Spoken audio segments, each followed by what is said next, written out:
What's up, guys? Welcome to another video, and today I'm going to be talking about The Division. And I've been playing the beta a lot the last couple days, and I really just want to talk about the Dark Zone a little bit because that's what I'm going to be focusing on pretty much the majority of my time while I play this game. And it's definitely a lot of fun. Like, I really enjoy the Dark Zone, and as far as everything goes and like the story mode, there wasn't too much revealed, so there's not really a whole lot to talk about. So I just want to focus on the Dark Zone for this video and just sort of explain like the basics and everything, and just sort of like some tactics that I discovered that are quite useful. So I actually had some gameplay, a lot of it, stored up for over the last 2 days of playing, but majority of it got corrupted. So in this gameplay right here, you're seeing footage from the closed beta about a month ago. So it's not up to date, but I probably will go back and get some more gameplay for you guys of this open beta that's happening right now. So anyway, without further ado, let's go ahead and get into some of the stuff.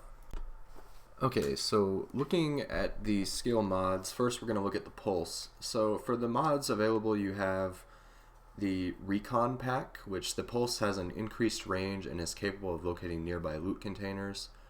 You can use the Scrambler, which it protects the user and all allies from hostile pulse scans, which is really useful.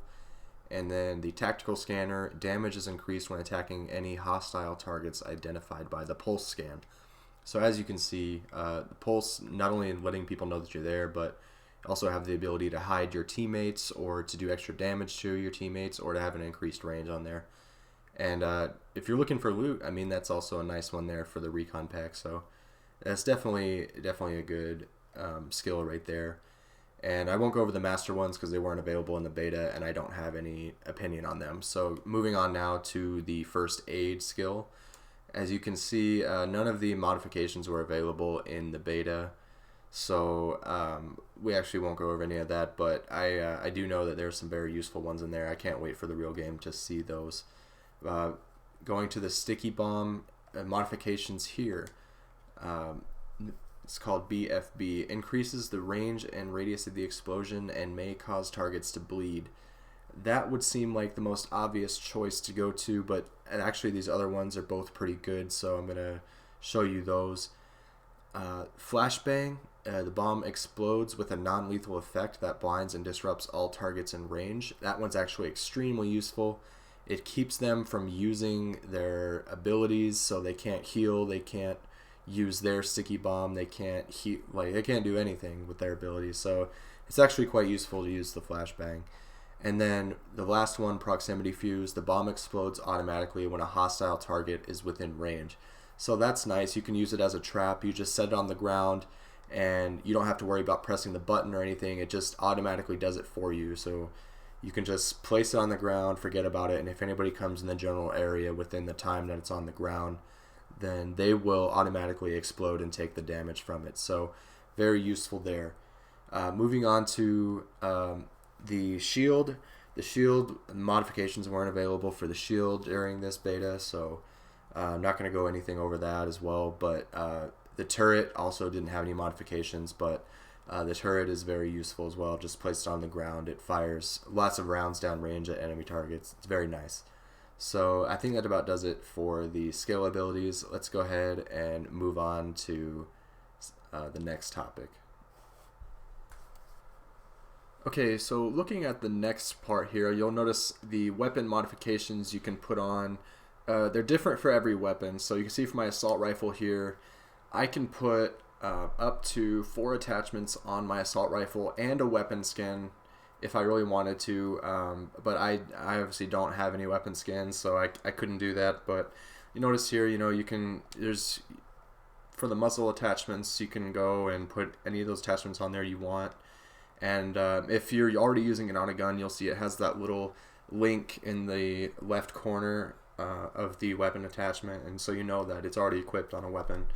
And you notice here on the LMG right here that I can only put 3 attachments on. There's no option to put an underbarrel attachment on this gun. So that is something to consider whenever you're looking to purchase your weapons. You want to make sure that you can customize it exactly the way you want to, So that way, you should just always look for that. It's definitely an interesting point to look at. And then, of course, here the sidearm, you can only put on 2 attachments and a weapon skin if you really had a weapon skin you wanted to put on there. So just make note of that whenever you're purchasing weapons. If it doesn't have the available modifications that you want, then just check that out. Otherwise, you could end up buying a weapon that you have attachments you wanted to equip on it, but you can't because they aren't there. So just be aware of that. Okay, and if you move your right bumper over a couple spots, you'll see in your inventory that you're able to customize your character's appearance. Now, you see here there's lots of different hats. These are all the things I've collected over the last few days playing. You customize everything from the hats to jackets to pants, even a scarf, your shirt that you're wearing, and all the way even down to your shoes. So it's definitely very customizable. I think it's really cool that you can have so many different options, and you'll see a lot of people that really don't look the same. Even if they might be wearing the same jacket, they're probably not wearing the same exact thing everywhere else. So I think it's a really nice character appearance, just to be able to customize to the max, basically. I think it's really cool. Alright, so how do you actually go about getting loot in the Dark Zone? Well, there's a couple of ways. Here you'll see that I'm about to take out a rogue agent, and when you kill a rogue agent, if they have gear on them, they will drop it right there on the ground, and basically whoever goes and picks it up first is the one that gets the loot. And you'll see now that I have the loot, I'm going to go extract because I saw that somebody had called for an extraction right there. Now, you'll want to make sure whenever you get to this extraction zone that you see there's a bunch of agents around. At any point, they can actually shoot at me and kill me and take the loot that's on my back, because as soon as I die, that loot will be there, laying on the ground. Now, here you'll see there's only 4 spots available for people to extract their loot. So it's basically the first 4 people to get to that rope are the ones that are going to get their loot extracted, so you want to be very quick about that. And honestly, I've had times where you run up there to try to get your loot on, and then someone throws a sticky bomb on the ground, and everybody dies. So you just want to be careful of that. Now, once you've actually extracted the loot, you'll have to go back to the base of operations to retrieve that. Okay, so now you've exited the Dark Zone and you've probably fast traveled all the way back to your base of operations. Here's what you do to retrieve your loot. You're going to walk into your base straight ahead like so, and straight back there's going to be that big crate right there, and that is what your stash is.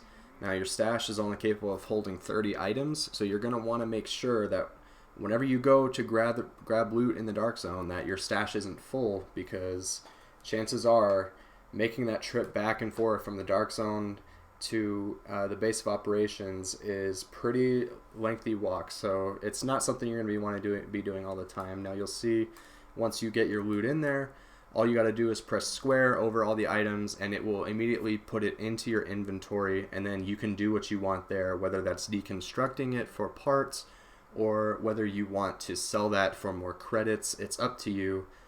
Personally, I think that they should implement a system where you're able to trade credits from the story mode into the Dark Zone credits, but that's my personal opinion. I have, I think, somewhere around 20,000 credits here in the world, but I only have about 1,000 Dark Zone credits, so I feel like a little system where you trade would be kind of nice. Okay, so I mentioned one way how to get Dark Zone loot. The other way, well actually there's 3 ways, but another way is to kill these bots that are around the map right here. See, if you kill them, chances are they'll drop currency, they'll drop some form of loot that you can pick up, whether it's Dark Zone funds or whether it's maybe a green piece of gear or a cosmetic item. But that's definitely another way to get some sweet loot from the game, and that way you could pick it up and extract it out. And the final way is to find just little chests around in the open. There's all sorts of ways you can get them. A lot of them are around big yellow bar bosses. Some of them are just in contaminated areas, and some of them you need Dark Zone keys to open up. So just be on the look for that, and you'll definitely get some nice loot out of those things, especially early on in the game. So I would definitely, definitely getting loot from crates and from boxes is definitely a pretty viable thing. So just make sure you're extracting your loot and you're keeping it safe, and you should be alright. You should be able to get some nice loot out of everything.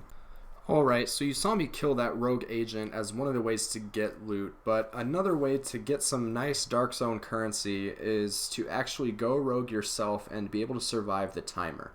Now, going rogue happens when you or a member of your group decides to fire upon another agent that is a non-hostile target. So if you're shooting another rogue agent and you are not rogue yourself, that means you are not going to go rogue. But if you are a non-hostile agent shooting another non-hostile agent, you will become rogue, assuming that you or somebody in your group has shot him, because if you're in close proximity with your teammates, then you will become rogue by association. So there's 5 different stages to being rogue. There's stage 1, which lasts, if you only injure a target, it's 19 seconds, I believe, is the timer. If you actually end up killing the agent, then I believe it's a 90-second timer. So that is stage 1.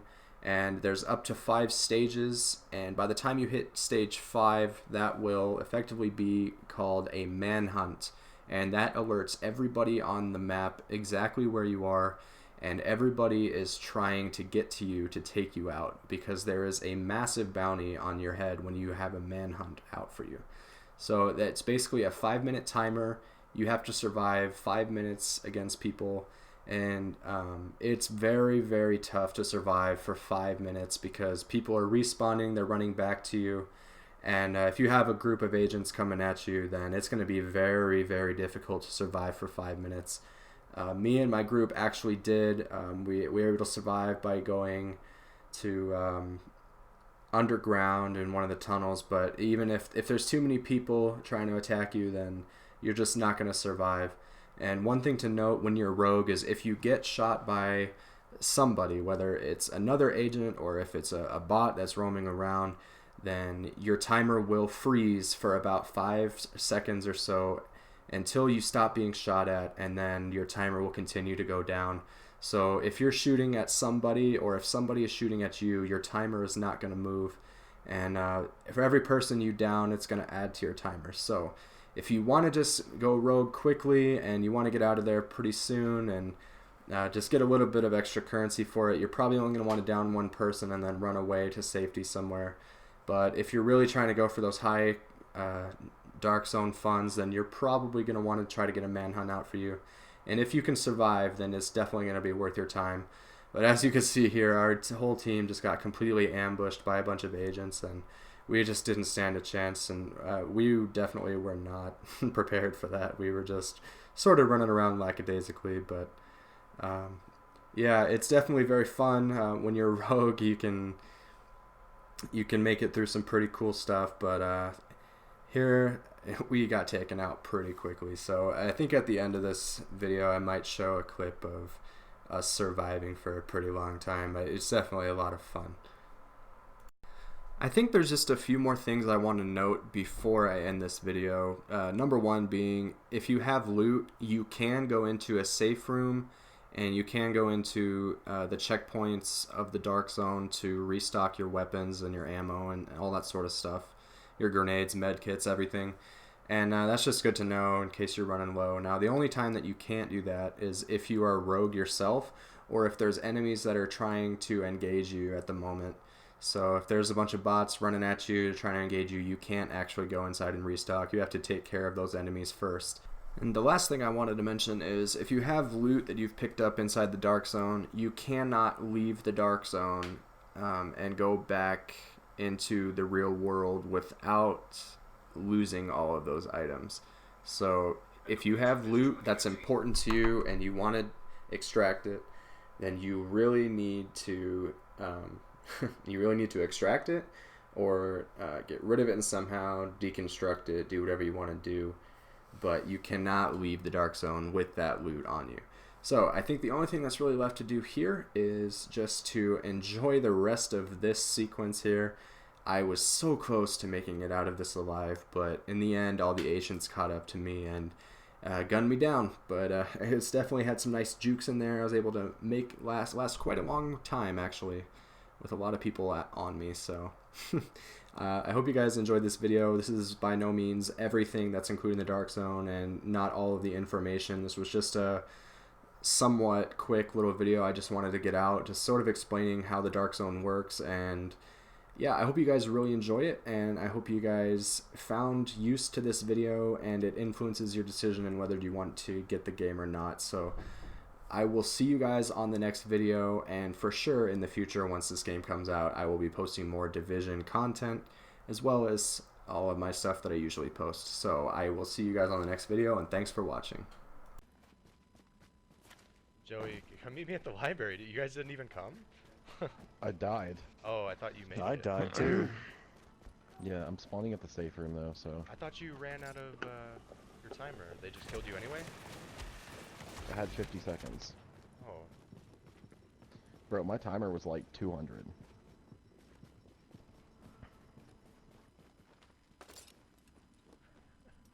Okay, I'm heading to you. No, I'm dead, dude. Just don't even worry about it. No, you gotta survive, Kevin. Bro, I totally juked these guys. Oh my gosh. I so juked these guys, man. Oh no, I didn't. There's another guy right here. I'm dead for sure. Like, I've said that like 3 times already. There's no way I'm making it out of this again. I'm out of med kits. There's like 3 Asians chasing me right now. I still have 30 seconds on my timer. Oh, there's another one. Cool. No, spring. Here, run back towards me. Oh yeah, I mean I'm trying, but dude, there's people all over me. There's like 4 agents chasing me right now.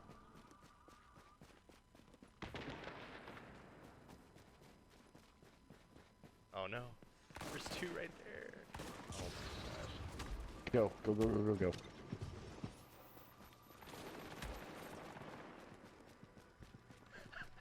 I'm still alive. I don't even know.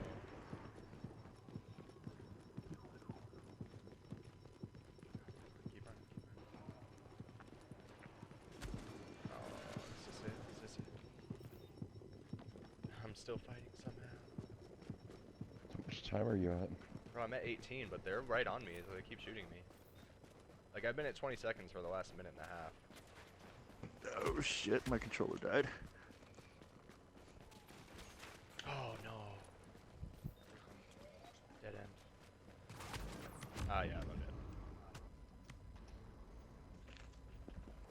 dead. Yeah. Go.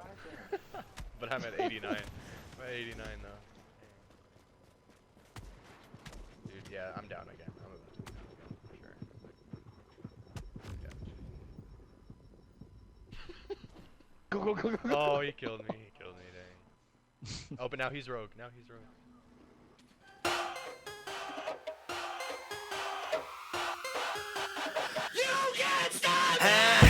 Can't stop, won't stop.